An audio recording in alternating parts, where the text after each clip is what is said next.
Hi! Welcome to my channel. Ako nga pala si Mel.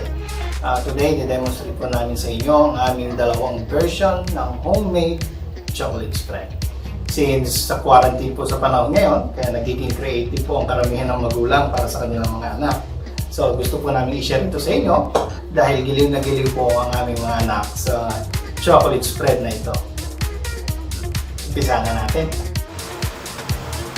Ang kailangan po natin ay 4 na kutsarang condensed milk, 2 kutsarang cocoa powder, yan po yung nilalagay natin sa champurado,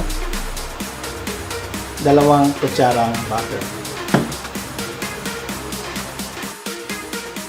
O pagsasama-samahin lang po natin ang lahat ng ingredients.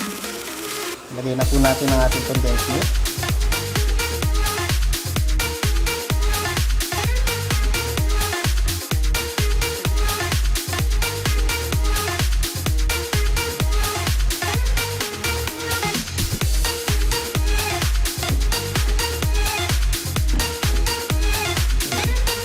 Haluin na natin.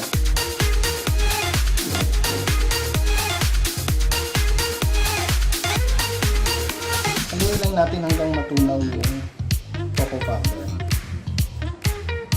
Hindi naman ganun katagal ito siguro.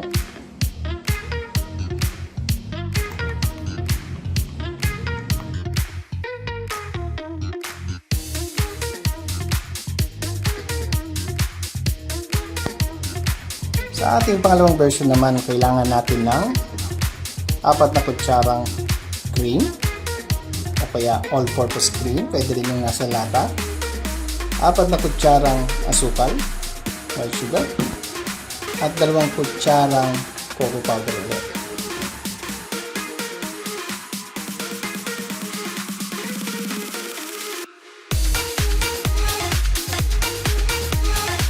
Ngayon, hahaluin natin siya ulit. So, medyo matagal lang siya haluin ngayon kasi kailangan matunaw yung white sugar. Hanggat hindi natutunaw yan, hindi pa perfect yan. Siyempre, ganun din yung ating coco. So, haluin na natin. Tsaga-tsaga lang. Masarap naman pag natapos.